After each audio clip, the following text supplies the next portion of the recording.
What's up, everybody? It's your boy, Coach Lee. Hey, yeah, we're back at it like we're mad at it, man. Welcome to the OT Start Talk. Football season is upon us. We are week one, and of course, back talking about my Dallas Cowboys after every game. Giving my perspective, my somewhat analysis, and leave the fan bias out of. You know how I operate. I'm not gonna. This is our year type of fella, but hey, man, they're my Cowboys at the end of the day. Some of the things we're going to look at today are going to be top 5 players to start off with. If you saw the game, I'm pretty sure most of the haters did because they watch the game more than we do. But our top 5 players that we had today, according to yours truly, Coach Lee, in no particular order though, Cavante Turpin. Hey, he had a big play, he had a special team play on the punt return that put points on the board for us. Did pretty good. I was a little worried about him that first, I think it was in the first quarter, got a deep end route, hit him right in the chest, and he dropped it. I'm like, this is why they can't put you into the game plan. Need to step up when the opportunity comes and they call your number. But great way to recover, man. You handled your business today. Appreciate the 6-piece wing dinner. My second player, DeMarcus Lawrence. Tank. D-Law, whatever you want to call him. He was there today. He's very underrated. He got the contract a couple of years ago. A lot of people say he didn't deserve the money he got.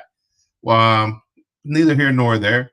But what he is one of the best run-stuffing, run-supporting, set-in-the-end defensive ends in the NFL, bar none. I'll probably say he's top 5. He plays the run exceptionally well.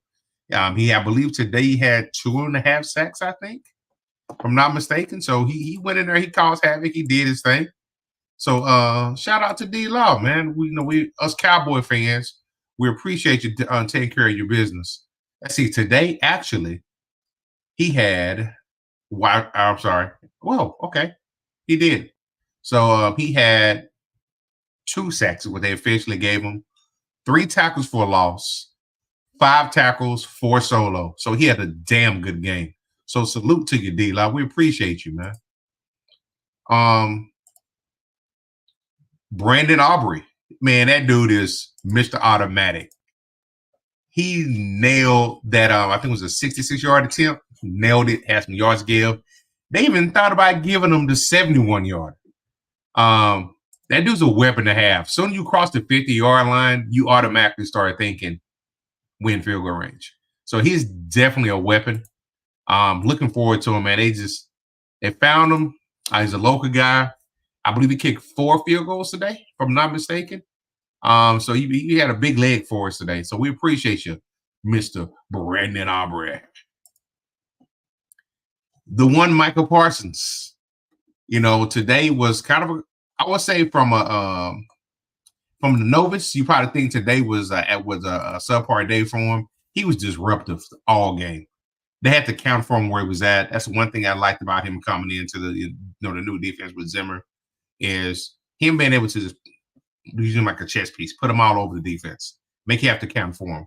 You can't just know that he's going to be on the left or the right end, and then we can chip him, we can double team him. No, he can be coming up the middle. He coming on stunts. He's lining up all along that defensive front.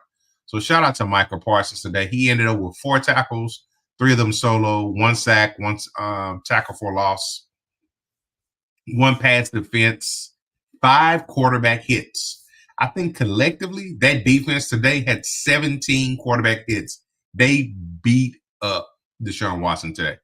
It was all over him, man. So shout out to the defense. CeeDee Lamb, you're a beast, bro. You handled your business. We appreciate what you did, man. You signed the contract. You came in and immediately went to work. Now, CeeDee Lamb, you deserve the money that you got. But this is my top 5 players, but you're my 5A. I have a 5B also because you handle your business. I couldn't leave you off the list. But another guy, I say in my top 5, which I want to do every week. As I'm looking at the game, I'm figuring out who my top players are. But I couldn't leave this guy off. And that's one, Demarion Overshown. My brother Will, shout out to you, man. I've been high on this player for a long time. I was saddened when he got hurt in preseason last year. But man, that dude is a force. Not only you got to worry about where Michael Parsons is at, you got to worry about what this dude's doing. His closing speed, he was a blur across that screen, man. I don't even know. A lot of times it was like, what number was that? And then you look, he's getting off the ground after the tackle, and it's Overshawn. He was all over the place. He led the team today with 11 tackles, 5 solo, 1 sack, 1 tackle for loss, 2 quarterback hits. He was all over the place. So shout out to you, man. Game ball to DeMarion Overshawn. Hook him to them Texas Longhorns, baby. He represented today. Now, can't talk about all the good of the top 5 players. We got to talk about the negative as well. Some things that I pointed out to myself as I was watching the game. I was like, hey, I got to clean that up. The one thing I did not like is a slow start with mistakes. That first drive, 3 and out. Right away, we had the penalties, got out the field real fast, and then going into a hostile environment, you on the road, you go with 3 and out. We had an opportunity to actually, try to move the ball. You want to set the tone early, but if you go 3 and out, that gives the the home team all the momentum that they need. You got to make sure that you take the crowd out of it early. So you definitely got to clean it up, Cowboys.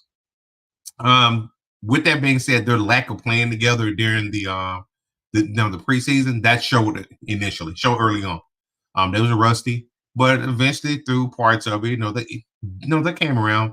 Defense looked like they were definitely ready to play. Offense, you got some stuff to work on. Running game was okay. It was okay. Plays, down the field, we took a couple of shots, but it just seemed like something was missing tonight. I don't know what it was. Fergie didn't get the chance to eat. He has MRI tomorrow for his injury. He went out, I believe it was in the 3rd quarter with the knee injury. They say initially it doesn't look like any ligament damage, but he will have an MRI tomorrow. So hopefully, prayers to you, Fergie, man, you're going to be all right. One thing that just chalk my hide is something that you can't control as a team. Unnecessary delay of game penalties. Man, I mentioned earlier, shout out to Aubrey when he drilled to 66-yarder. But why don't call a timeout? You had timeouts that took him out of the field goal range. We knew he's going to kick it. Why didn't we get out there and prepare? Say we're not lined up right. We're going to call a timeout. We got 2 timeouts. So I didn't like how that went. That's actually 3 points off the board. Even though that it didn't matter this game, down the line it could have. Those are the small detail things that Mike's not, he needs to work with the team and clean up. Those are things that get us beaten playoffs. You see the positives that I like today? For me, I will probably say there's a couple of them that I want to see what I have here. They had a very good game plan. Myles Garrett, he got lost. He did cause a forced fumble, but luckily Tolbert got on the ball. But for the most part, they had a good plan on him. He seemed frustrated. He was lining up off sides. They chipped him. Guyton had a little bit one-on-one. Shout out to the Rook. But they seemed to have a pretty good game plan. They schemed away from him. He's the defending defensive MVP. So you got to respect his game. And I think that part of the offense, they did a good job of scheming that today. I have to say, CD again, he's a beast. Overshawn, like I mentioned earlier, he made some big plays on defense and special teams. And Donovan Wilson and the secondary did their thing. They were, I think, Cooper didn't get his second catch, I think, until the second half. At one point, he was deep into the 3rd quarter. He had 2 catches for 16 yards. So they definitely had a game plan on him as well. The rookie handled up on the outside out there. He had some growing pains, but not too bad. It wasn't to the point where we noticed he was out there. So he actually did a pretty decent job. I'm not gonna hate on him for that. And that's Kalen Carson. He's a rookie. He handled his business. Coach Ad Harris coached him up. Coach Zimmer got him going. Also, Turpin with the big return and setting up his blocks, like I had mentioned. Yeah, that was pretty cool, man. I can't even hate on that. He redeemed himself. Now the obvious things, that I went into the game. Obviously, the big news broke beforehand with Dak and his new contract. Got his money. We'll cover that more in details tomorrow. I'm pretty sure on the play call sheet or Wednesday on the Parlay Perspective. So make sure you tune in for that. And the Browns not having both of their starting tackles, that definitely hurt them. Not making excuses for them. You still got to line up. You still get a paycheck tomorrow. You're still a professional. But them not having the starters, it was obvious at times. The running game was pretty non-existent for the most part. So some of my takeaways before I get into who we play against next week. Again, I mentioned earlier, Coach Zimmer, that defense. Hey, it's still a playoff caliber defense for the most part. I like some things that I saw, some things that were different than they did with Dan Quinn. So we're gonna see how those growing pains go, man. It's I can't overreact. Sunday's performance, it was good. It was good. It was good as it was a year ago, at least, if not better. But I can't overreact. So we're gonna see how it goes. They held the Browns to 230 total yards, forced 2 turnovers, and recorded 6 sacks. And like I say, I think it was 17 quarterback hurries. So they did their part. Cleveland was playing some backup tackles. But Deshaun Watson, it was in there. They was over him, having flustered all day. And you got to think, at the end of the day, I think Zimmer had a little bit of insight because, if I'm not mistaken, he was facing his former offensive coordinator. So he kind of knew what he was going into. But the Cowboys bullied the Browns all day. Plain and simple. You can't even skirt around that. They had big plays. It didn't come from the usual suspects. Michael Parsons and again Trayvon Diggs.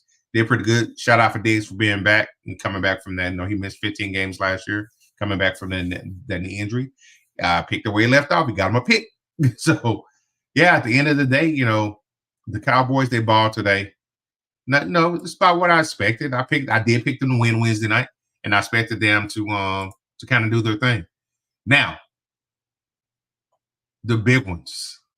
Next game. Man, no, I ain't gonna do that. We got the Saints next week. Hey, I've already done a couple of social media posts. I know the Saints fans gonna come for us. I know y'all gonna be talking your jibber jabber, talking your noise. But hey, I believe right now, Cowboys are favored by 6.5. I know I will be in Lot 12 next week, doing my tailgating thing, shouting out my Cowboys, interacting with Cowboys fans, interact with Saints fans as they pass through the area. But we're going to be out there, like I say, man. My Cowboys handled up their business today. Looking forward to playing you Saints, man, to send y'all back down to Bourbon Street. I know y'all going to come in here doing your line on, the line dancing that you do.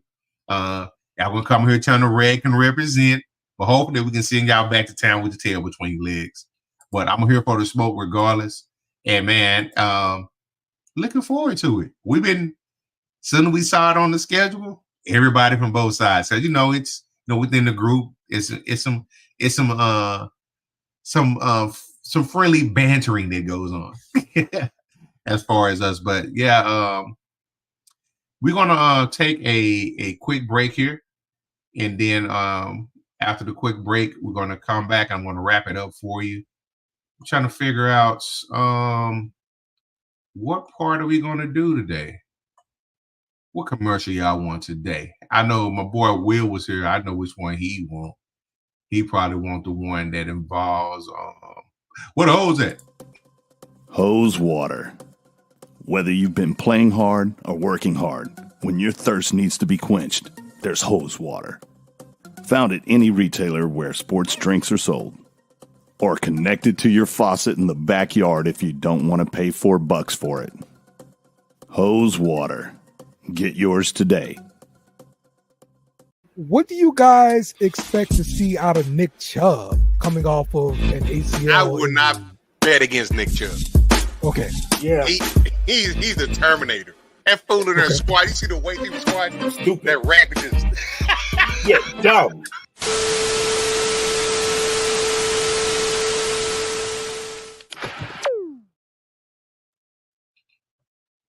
Hey, make sure you tune in tomorrow night at 7:30ish. You know how we do it. We be on the CPT time to check out the play call sheet. It's going to be week 1. So you know the guys and I are going to have a whole lot to talk about. So make sure you tap in with us. We might even have the phone number live and open tomorrow for you to call in and pop your call about your team and how they did or didn't do today. But, man, with that being said, it's your boy, Coach Lee. This is episode number 1 of the OT Star Talk for my beloved Dallas Cowboys. We appreciate y'all. Holla at your boy. And like my man Dak says, peace. Thanks for watching our show. Remember to subscribe for more shows on the network. Smash the like button, share, and comment.